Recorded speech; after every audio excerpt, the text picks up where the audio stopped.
Ya, pemirsa korban penipuan jasa titip pembelian tiket online konser grup musik Coldplay yang melapor ke Bareskrim Polri bertambah menjadi 60 orang.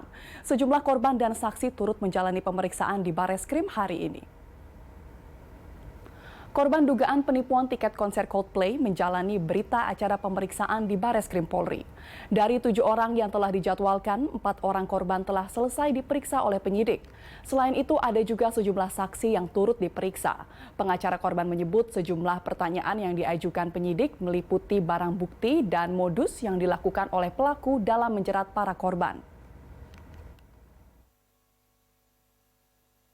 Saya di BAP sebagai pelapor ada 18 pertanyaan, kemudian ada saksi kita yang di BAP kisaran 15 pertanyaan, sudah ada saksi korban yang hari ini dimintai keterangan oleh kawan-kawan Cyber Bareskrim, itu ada 7 korban. 4 orang sudah selesai di BAP, tinggal 3 orang di BAP. Nah, kemungkinan ini akan ada pengembangan lagi, karena yang diduga pelaku itu berbeda yang ada di Polda Metro Jaya. Barang itu pertanyaan ini seputar terkait dengan barang bukti, kemudian peristiwa hukumnya. Maka dari itu tadi peristiwa hukum sudah kita sampaikan seperti apa modus operandi. Pupus sudah harapan para korban penipuan tiket konser Coldplay untuk menonton band kesayangan mereka 15 November mendatang. Hal ini menjadi perhatian salah satu fans berat Coldplay yang sudah berhasil mendapatkan tiket Coldplay dengan cara resmi. Kita telah terhubung dengan Olivia Marbun. Selamat malam, Mbak Olive. Halo, selamat malam. Mbak Olive ini hampir semua konser Coldplay di seluruh negara berhasil menonton. Bisa diceritakan Mbak bagaimana Mbak Olive bisa menonton konser Coldplay di berbagai negara? Iya, tidak semuanya di negara itu sistemnya war ya, seperti yang ada di Indonesia gitu. Mungkin budaya war ini sendiri di Indonesia baru 5 tahun terakhir ya, kalau saya perhatikan gitu ya, karena pada saat Coldplay di Singapura 2017 itu memang banyak sekali juga warga Indonesia yang hendak nonton ke sana, dan dari situ kayaknya udah berasa ada perang tiket ini gitu. Tapi untuk konser Coldplay yang sebelum-sebelumnya, bahkan di negara-negara yang di luar Indonesia, mereka tidak menggunakan sistem ini.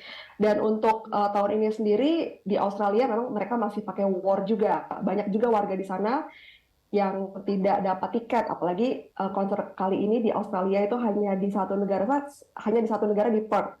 Jadi memang banyak sekali warga yang bertanya-tanya kenapa tidak di negara yang lainnya sih, karena memang pembelian tiketnya cukup sulit juga, sama seperti di sini. Dan yang menjadi masalah mungkin karena di Indonesia banyak sekali yang memanfaatkan peluang untuk mencari cuan begitu. Jadi ya agak berbeda-beda sih di setiap negara gitu. Baik, Mbak Olive, berarti belum semua atau tidak semua negara menerapkan sistem war tiket. Boleh dijelaskan Mbak, sistem tiket seperti apa yang Mbak Olive pernah lakukan di negara lain untuk menonton konser Coldplay?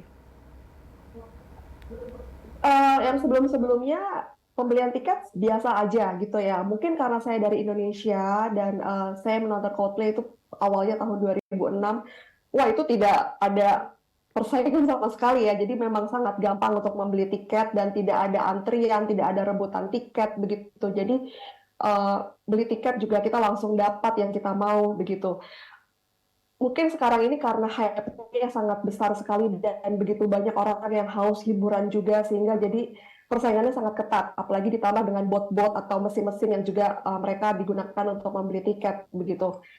Nah, untuk tiket sendiri, kalau yang sebelum-sebelumnya ya itu tadi, kita hanya membeli tiket dari website resmi dan tidak perlu ngantri-ngantri juga, bisa beberapa hari memang, dan tetap saja stadion atau mungkin venue konser Coldplay ya tetap ramai, tetap penuh gitu.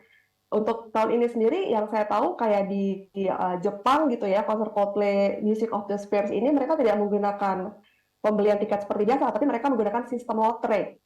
Yang saya harap mungkin one day kita bisa praktek ya untuk bisa menggunakan sistem lotre ini. Saya nggak tahu sih, mudah-mudahan ada promotor yang bisa menggunakan ini karena lebih adil buat saya.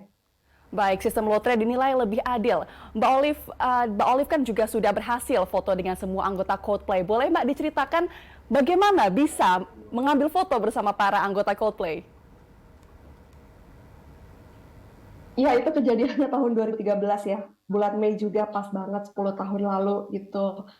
Saat itu sebenarnya lagi di London untuk ada hobi yang berbeda gitu, tapi memang niat untuk pergi ke daerah studio mereka. Cuma memang saat itu saya nggak tahu bahwa Coldplay itu ada di tempat, maksudnya ada di Inggris gitu, karena memang mereka sedang ada proses pembuatan album Ghost Stories ini gitu ya di 2000 yang launching di 2014. Dan saya iseng aja untuk main ke sana. Sebenarnya hanya ingin ke restoran yang ada di sebelah studio. Jadi mereka ada 2 studio di daerah Camden. Hanya iseng saja ke sana. Tapi pada saat saya mau kembali pulang, tiba-tiba pintu studio itu terbuka dan ada 3 personil yang keluar. Yaitu ada Guy, ada Johnny, ada Will gitu. Tapi untuk frontman-nya, vokalisnya Chris Martin tidak ada saat itu. Saya tanya Chrisnya mana gitu ya, terus mereka jawab, oh Chris belum datang, tapi saya tidak bisa menunggu lama. Cuman saya tergerak untuk kembali lagi ke daerah itu esok harinya dan bertemu dengan Chris Martin. Baik, berarti Secara tidak sengaja juga. bertemu secara tidak sengaja ya Mbak Olive. Mbak Olive, untuk konser Coldplay di Indonesia pada November nanti, Mbak Olive berarti kan sudah mendapatkan tiket ya, dan dari informasi yang Ya. kami dapatkan sudah mendapatkan tiket festival. Boleh dijelaskan Mbak, bagaimana bisa mendapat tiket festival itu di tengah banyaknya masyarakat yang perang untuk mengambil tiket tersebut? Iya, jadi saya sendiri tidak percaya diri untuk saya membeli tiket sendirian gitu ya. Maksudnya saya menggunakan ada 3 device gitu di War pada pre-sale ya. Kemudian saya harus menitip gitu. Jadi saya juga menitip tapi lebih ke teman sendiri dan adik saya sendiri gitu. Jadi saya nggak pede kayaknya untuk War berjuang sendiri. Jadi saya juga membantu mereka karena memang satu orang maksimal bisa beli 4 tiket. Jadi saya berusaha untuk membeli buat saya dan teman-teman juga. Kemudian nanti teman saya itu juga membeli buat dia dan diri saya juga gitu, dan adik saya juga saya minta tolong gitu. Pada saat saya war di pre-sale itu memang luar biasa, susahnya luar biasa gitu. Bahkan saya nggak sampai masuk ke antrian, ke waiting room aja nggak masuk gitu. Jadi sangat stuck banget. Saya sudah nunggu cukup lama gitu, sangat gemetaran banget gitu karena ini mungkin pada saat 2017 saya sudah war juga, gagal juga gitu. Saya juga dapat tiketnya dari adik saya ya. Dan di tahun ini pun saya berusaha banget untuk beli tiket, gagal juga gitu. Tapi di pukul 10 saat itu dibuka, kemudian 10.39 itu adik saya kasih kabar bahwa tiketnya aman. Saya berhasil dapat gitu. Jadi saya bersyukur banget gitu. Dan pada saat penjualan publik pun saya mencoba juga tanggal 19 Mei. Karena saya ingin membantu teman-teman saya juga, membantu saudara juga, tapi gagal juga. Susah sekali. Baik, Mbak Olive sampai menggunakan 3 device ya Mbak ya. Selain menggunakan 3 device dan juga melibatkan teman dan keluarga, apakah ada tips dan trik lainnya Mbak untuk bisa mendapatkan tiket Coldplay? Mungkin harus ada koneksi internet yang sangat mumpuni atau mungkin ada tips dan trik lainnya yang bisa dibagikan ke pemirsa BTV? Ya sebenarnya saya sebelum hari perang itu gitu ya, kayaknya serem banget gitu ya. Untuk dapat tiket aja perkara nonton musisi idola tuh harus perang gitu.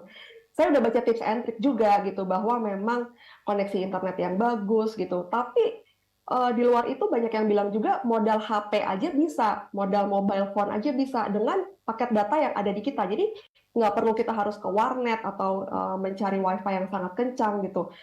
Intinya sih apa ya, saya juga bingung. Mungkin karena saingan kita cukup banyak gitu, banyak sekali yang masuk. Saya tahu totalnya pengguna yang ikut war ini sampai 3,2 juta dalam 2 hari itu, 3,2 juta warga gitu ya.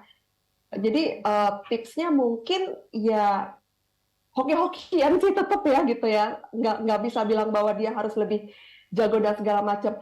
Ada beberapa orang yang sudah sering war gitu karena banyak band-band K-pop, musisi K-pop juga membutuhkan perang juga dari fans mereka. Banyak sekali orang yang bisa membeli itu dan mereka berhasil. Mungkin ya koneksi internet memang satu harus bagus, sudah pasti gitu. Yang kedua memang harus standby banget dari yang sebelumnya dan memang harus sudah tahu apa yang dilakukan. Jadi nggak benar-benar mikir-mikir lagi gitu karena memang step-stepnya sudah ada. Tinggal diikutin aja gitu sih. Baik, terima kasih Mbak Olivia. Kalau beberapa tips dan trik yang bisa kita catat untuk bisa mendapatkan atau menang war ticket, ini pertama mungkin libatkan teman dan keluarga, lalu pakailah beberapa gawai, dan juga pastikan koneksi internetnya ini cukup dan juga aman, dan juga sigap dan membeli tiket dan sudah tahu apa tiket yang kita mau. Terima kasih atas informasinya dan juga sudah membagikan cerita Mbak Olivia bersama Coldplay. Terima kasih Mbak Olivia Marbun, selamat malam.